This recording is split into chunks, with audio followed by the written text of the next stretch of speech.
Hey,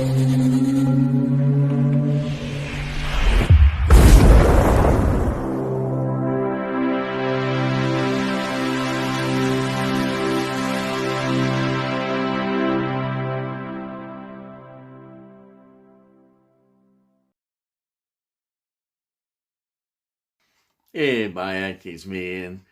And in today's video, I'm going to look at this. This is Dark Places from 1973. And once again, a big thank you for Tony. He enabled me to get this film. It was the second part I got. I got The Witches, and then Amazon have sent this through. Anyhow, let me get on with the film. But thanks again, Tony. I've thoroughly enjoyed this film. I think it's great. I think it's an actual real cult classic. It really is, of that era. It is fantastic. It's a psychological horror film, 91 minutes long. I can't find any Rotten Tomatoes thing about it. In fact, in many ways, that reflects what happened to this film. It kind of just disappeared. And there's a lot surrounding the producer of this film. He was an American called James Hanna, who set up this company, Glen Bay Limited. There are rumours that he did this because he wanted a tax loss. that's already, that's an interesting slant on this. It was written by Ed Brennan and Joseph Van Winkle, whoever they are. But the director, Don Sharp, obviously, I think he was involved in a lot of the writing as well in this, as he was doing these scripts. And Don Sharp's a great director, wonderful history. What stands out for me, of course, is that he directed Kiss of the Vampire, 1963, Rasputin, the Mad Monk, 1966, and he did the Fu Manchu films, The Face of Fu Manchu, 1965, The Brides of Fu Manchu. But he's just got such a wonderful collection and TV work as well. So he's an Australian director, totally well respected, and here he is involved in this, yes. And this has also got a wonderful cast, but again, the story is interesting about that. If you look on the credits, the one who has the most screen time, the one who does the most acting, is Robert Hardy.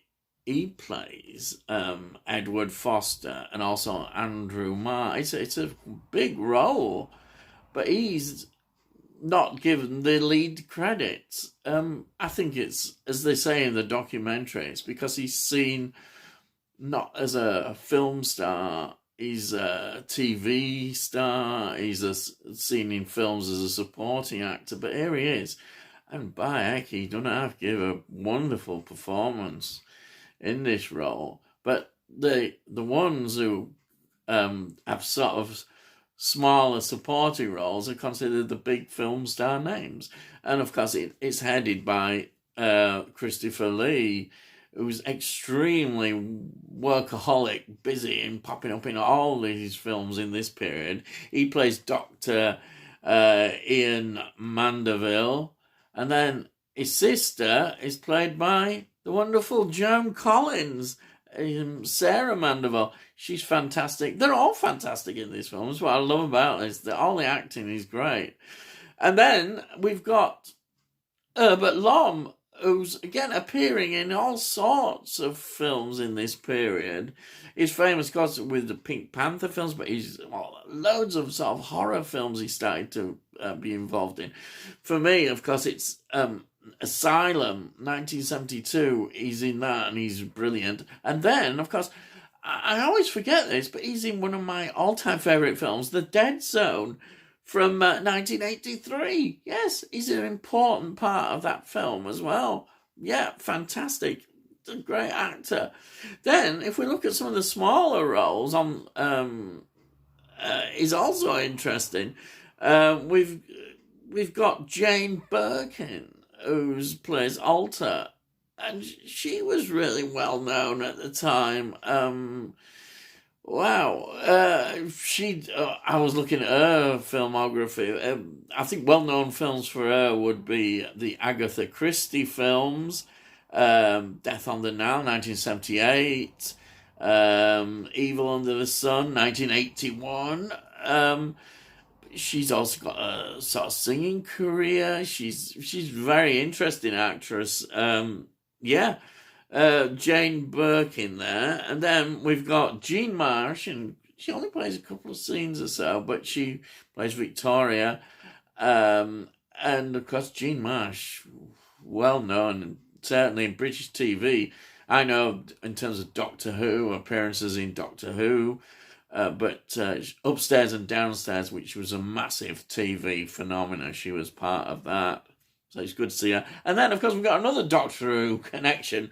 It's only a very small role, but he's there. It's John Levine. He plays a doctor, but he's famously, of course, Sergeant Benton in the Unit stories.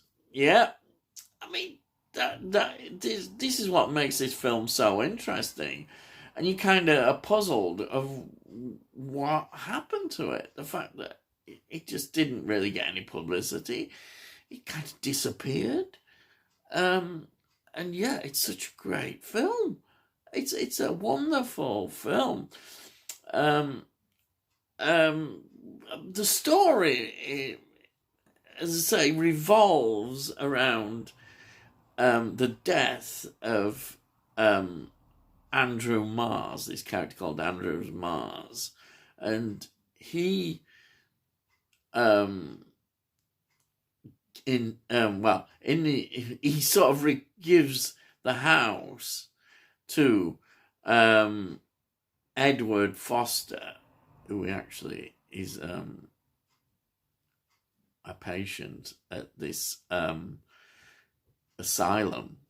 He's got a history of mental illness, which is an interesting psychological part of the horror as we see in this film. And he inherits this. But, of course, it's rumoured that there's 2 suitcases full of money, which buried away in this old mansion, which he's inherited. Also, there's sort of very circumstances around. It's believed that Andrew Mars' wife and 2 children were murdered, and that's sort of a background to it.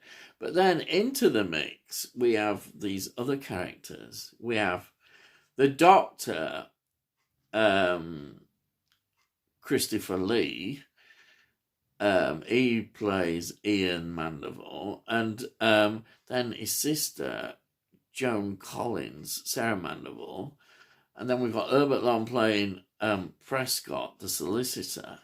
And they all are scheming. They want to get hold of this money too. And they're involved in trying to get round Edward to some extent. And the film develops on this theme of them scheming, and everybody's scheming.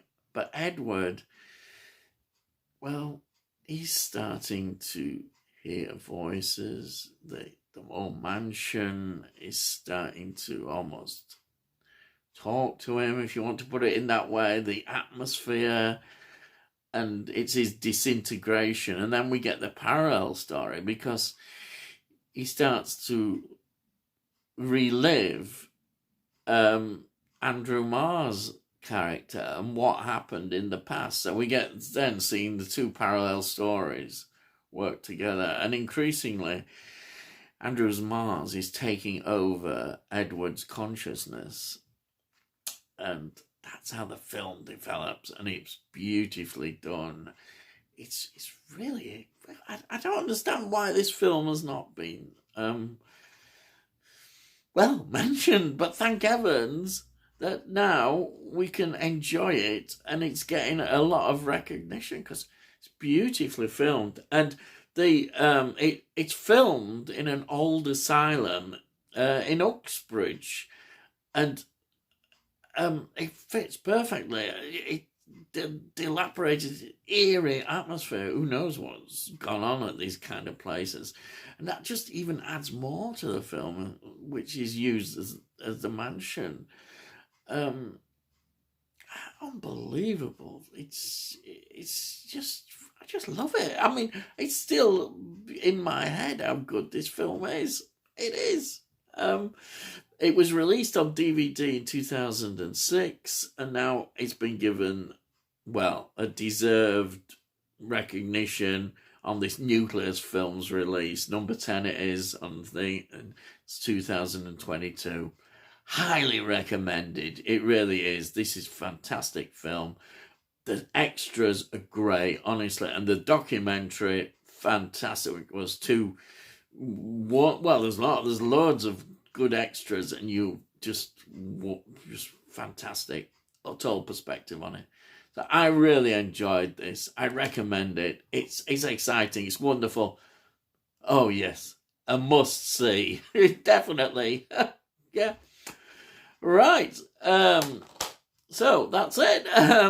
I could just go on and on, but I don't want to bore you. I don't want to give too much away on spoilers. Really, it's such a great film. Right, and so all I've got to say as usual is, please subscribe if you want to know when I put out these videos. If you really enjoy it, please give it a like. It helps with algorithms and all that stuff. If you've got comments, please, it all costs no. You can't say better than that, can you? You can't nowadays, I'll tell thee. By heck. So all I've got to say is, I'll see thee again.